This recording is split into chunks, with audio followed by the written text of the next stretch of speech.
Today I am going to show you how to make this luxurious caramel tart, crystallized ginger and a whipped cream fresh. It is super delicious and such a showstopper. Alright, let's get started. We're going to start our tart with our pastry dough. In here we have flour, icing sugar and butter. I'm just going to start by rubbing the butter into the flour. You can be quite aggressive with it like I am. Don't be scared. We're trying to completely rub the butter in. We're not making a flaky pastry where you would want the butter to be really cold and to keep big chunks of it. We're making a short crust pastry, which means a really crumbly pastry. Not necessarily crumbly, but just like nice and fine. So we want to really rub the butter in completely. You can do this in a stand mixer with the pedal attachment, or you can do this in a blender as well.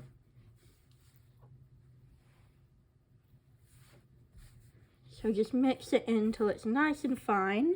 Should hold its shape when you press it together, but crumble when you press it like that. Going to make a well in the center. I have some egg whites. I've reserved the egg yolk for our filling. So this is just one egg white. I'm going to tip it in the middle. And just bring it together. Again, using my favorite tool, the pastry scraper, to kind of toss it around.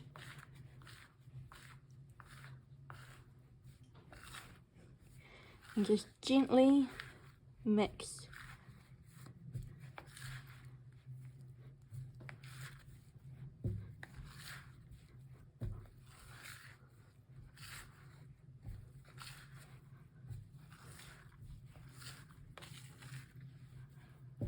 Until you have a nice smooth dough. So make sure to get all of these bits. You may need to add either more water or some water and a bit of flour to your dough. Mine's soft and a little bit sticky. So I'm just going to add a touch of flour into it. You can see how I'm folding it and pressing it with my palm. It's just to help mix in the flour without over mixing it. If we over mix it, it's going to shrink too much. It's going to develop the gluten and you'll have quite a tough, chewy pastry.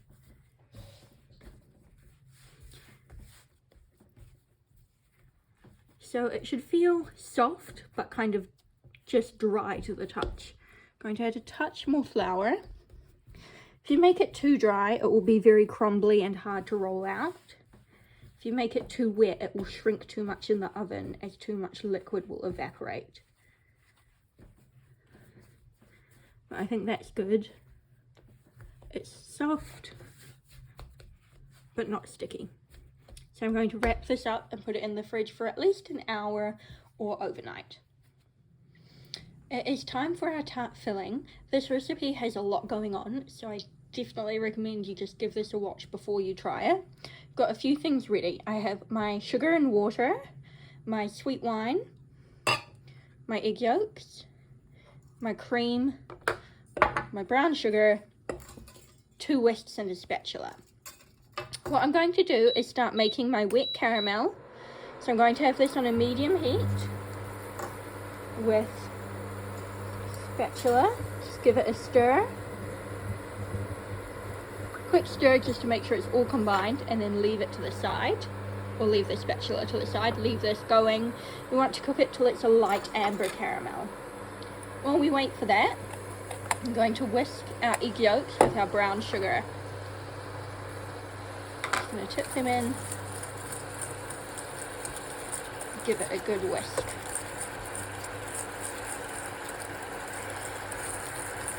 So it's all nicely combined, and then leave that to the side.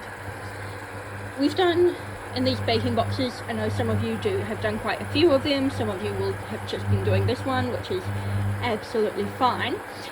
So I'm just going to explain again the difference between a wet and a dry caramel. We are making a wet caramel. That means we have water in with the sugar.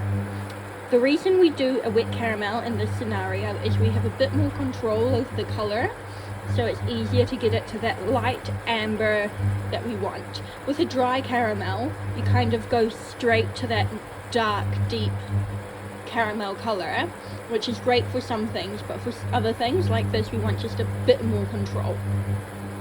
With a wet caramel, you do not want to stir it until the sugar starts to brown. At that point, you can stir it.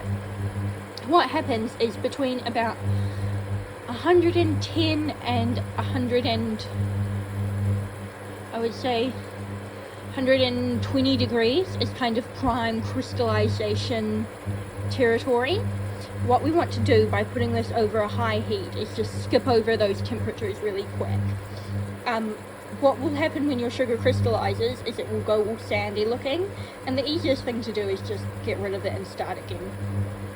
With a dry caramel, because there's no water in there, the sugar isn't really changing to a liquid and then back to sugar, so you can stir it all you want. And you can see I'm starting to get some browning in here.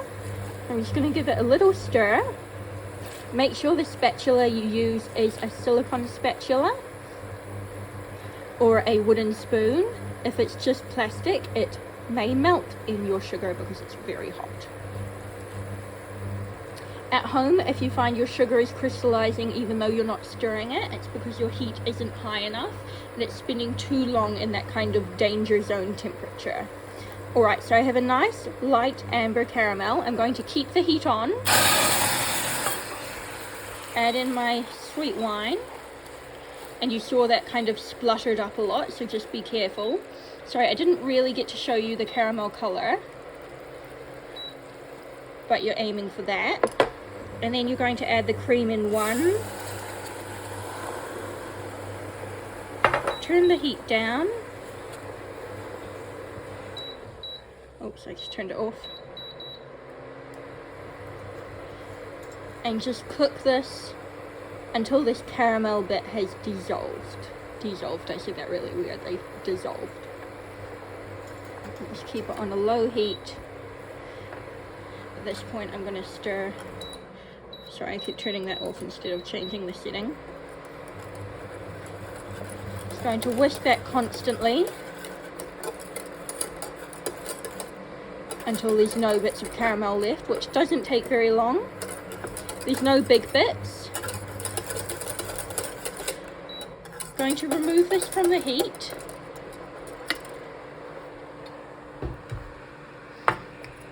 Take my egg yolks, add in a tiny bit of the hot caramel mix.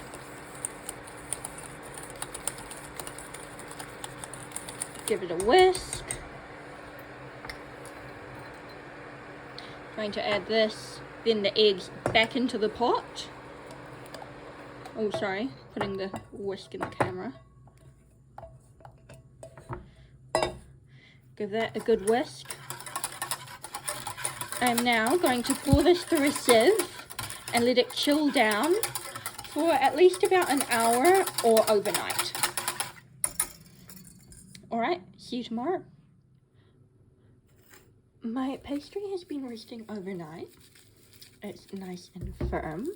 I actually felt like it wasn't enough, so I have made a bit more. So you'll need more than just the egg white to bring your pastry together, as shown previously. But I will put that on the recipe. Just going to dust it quite liberally with flour and start to gently roll it. So like I said, mine's been resting overnight. You can rest yours for as little as half an hour, and in that case it will be a bit easier to roll. So I'm going to start by gently rolling it. You can see I'm constantly turning it to stop it from sticking to the bench, and also so that it's rolling out evenly. Helps keep it round, but also means it will shrink more consistently. Your pastry will always shrink a little bit because the water will evaporate out of it.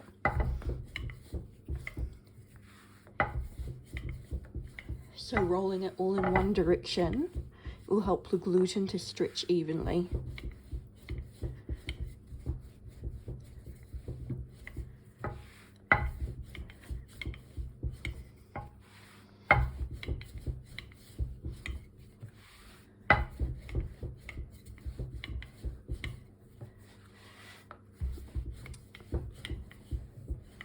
And so this is, I believe, a 25 centimeter tart tin. Let me check.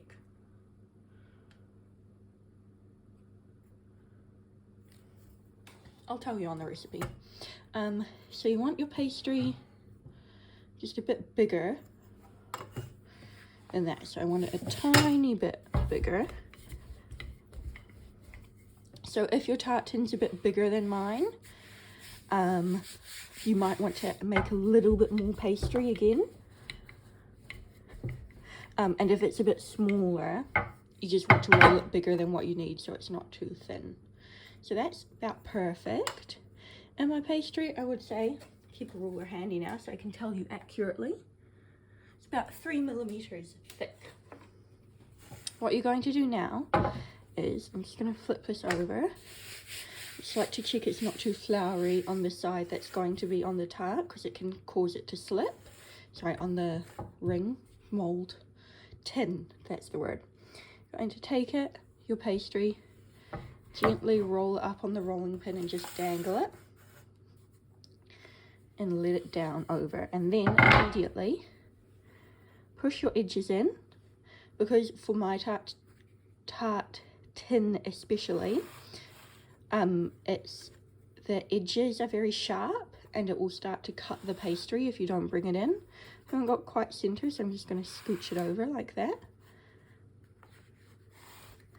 And then you're just going to start by going around and gently pressing in, pushing down into the corners so you get a nice sharp corner on your tart.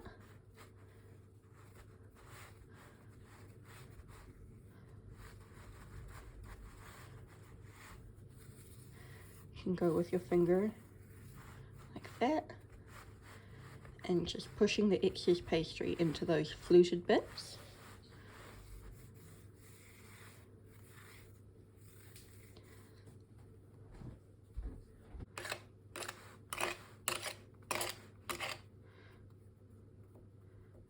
To just trim the edges.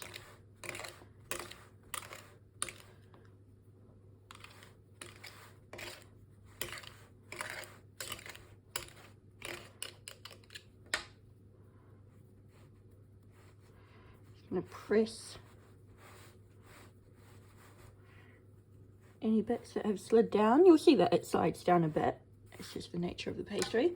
I will show you a little tip. If you have long nails or beautifully manicured nails, as I know a lot of you do, which I'm always very jealous of, you can take a little bit of pastry, dust it in flour, and press in like that to help push your pastry in more in the corners and stuff like that. Alright, my oven's still preheating, so in the meantime I'm going to stick this in the fridge, which is, even if your oven is preheated, for a larger tart it is a bit easier if you stick it in the fridge for 10 minutes. It just helps it bake more evenly and stops the risk of it flopping down on the sides. With this amazing pastry, that is the recipe, the first recipe I learned at pastry school in France, and a recipe I will literally die by. It is so good. You do not need to put any weight on it. You just put it straight in the oven like that to blind bake it, which is amazing because blind baking is a pain in the ass. But you do just want to give it a little stab on the base, either with a fork or with a knife. A knife tends to be better because the holes will close up as it bakes. And this will just stop the air from underneath, stop it from doming the base. It will puff up, but then the air will come out. Leftover pastry, just save it. If for any reason you get any cracks along the way or anything like that, just patch it up with your pastry.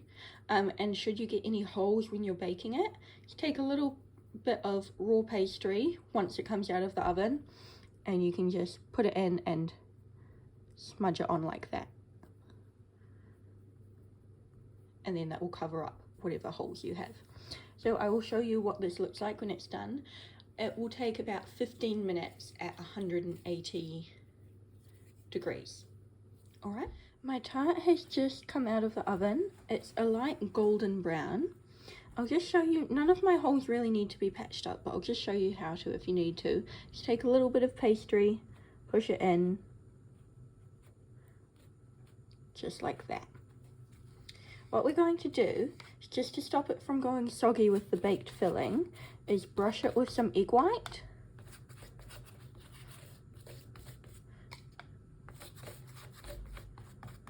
And it will just help create kind of a seal, just a very thin layer.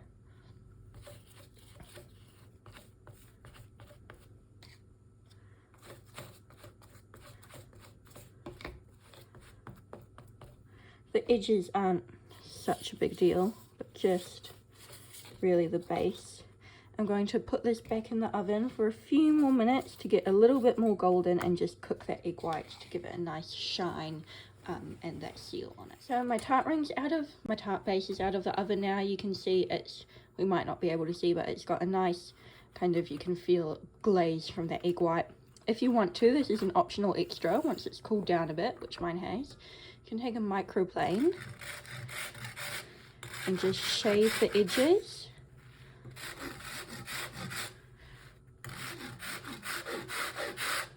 Very gently,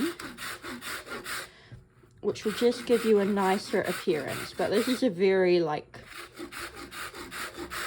pastry chefy thing to do. You don't need to do it by any means.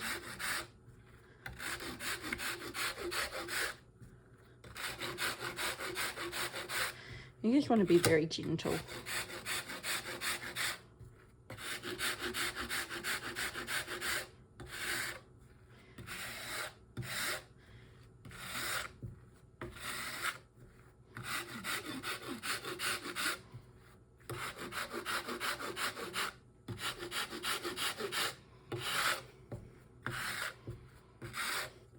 Right, and I'm going to put it back in the ring. Mine has shrunk a bit more than normal. My pastry was a bit wet, to be fair, so that's what happens. As you can see, it's not the end of the world. You just have a bit less tart. You could probably, at this point, then take it out of the tart tin and just bake it with the filling on a tray. Or you can continue it in there. So, I'm going to get my filling out and show you how to carry on. So I'm about to pour my filling into my tart. I have just made, basically this is the second time I've made this tart. So some of the videos are from before, like the filling video. So I've increased the quantity of the filling because it wasn't enough before. So just make sure that you use a suitably sized pot. Because I had made my pastry case already, because of the way things worked, my filling has just been made fresh. If you let it sit cool in the fridge for a bit, it will be easier to do this step. But if not, like me, what you're going to do is just skim this foam off the top. This is really important because otherwise the foam will bake on top of your tart and it will make it look kind of ugly. It's the same thing you do if you're making like a creme brulee or something like that. Any kind of baked custard really, if you've got any foam like that, you want to skim it and then just stir it and let the foam come back. And like I said, if it's cooler, the foam kind of sets a bit. Makes it easier to skim off.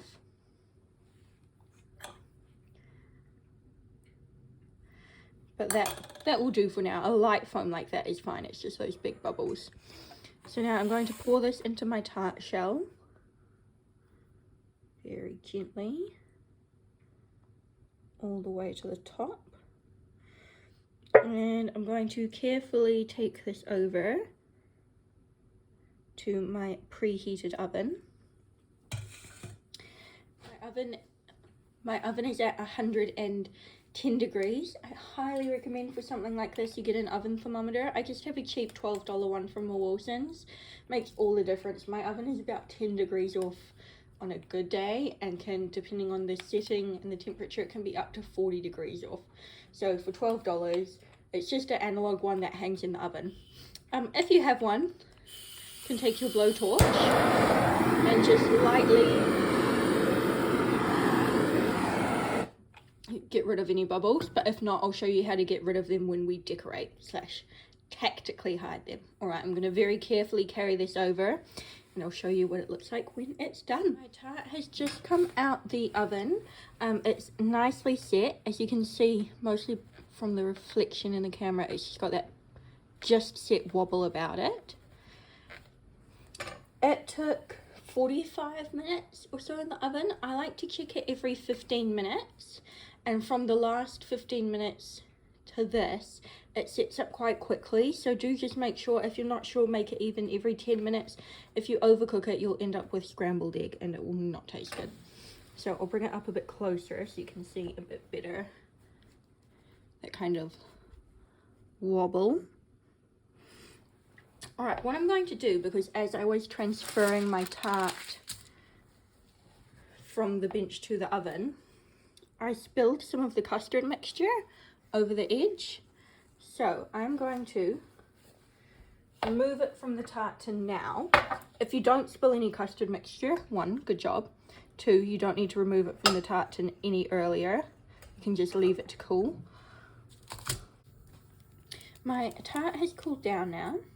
I'm just using a little piping bag with some caramelized white chocolate that I've just melted in over a pot of boiling water, but you can do it in the microwave.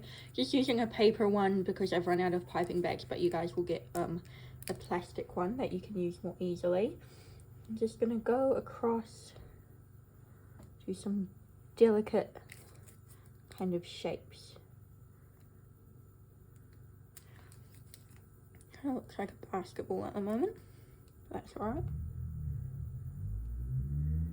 There we go. Then I have some whipped creme fraiche, vanilla icing sugar cream. And we're going to make some little quenelles. So I've made the cream nice and flat. I have a little dessert spoon that I've been sitting in hot water. I'm just going to go down and round, then pop it on. Put your spoon in hot water again, go in, around. This is a great way to cover up any things that you don't, any bits of your decoration that you don't like. So like that squiggle, don't like that. I've re-flattened out my cream. Gonna go in and round. Pop that on. Always going in hot water in between.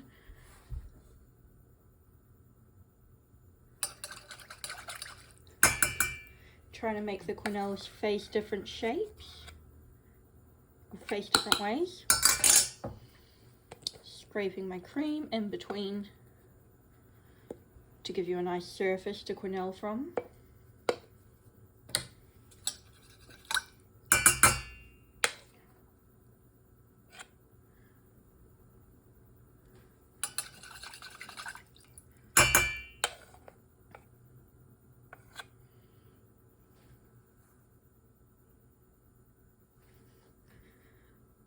Alright, I'm going to do one more there and then I'm done, I think.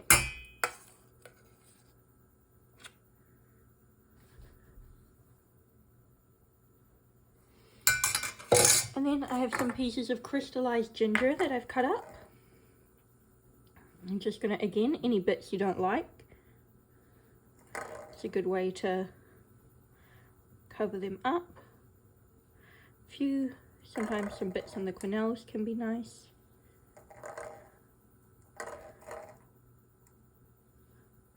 Adds a nice bit of spice to your tart.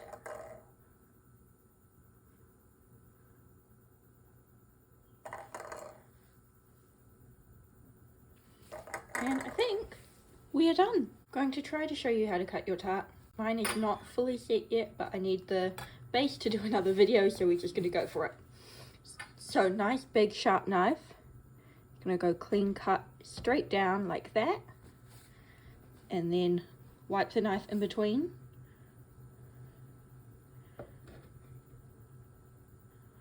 Ideally you wouldn't have knocked off part of the crumb, but that's alright, part of the thing. Then go underneath.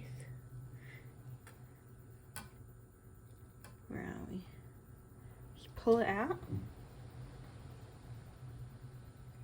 And voila! We'll stick that back on for presentation.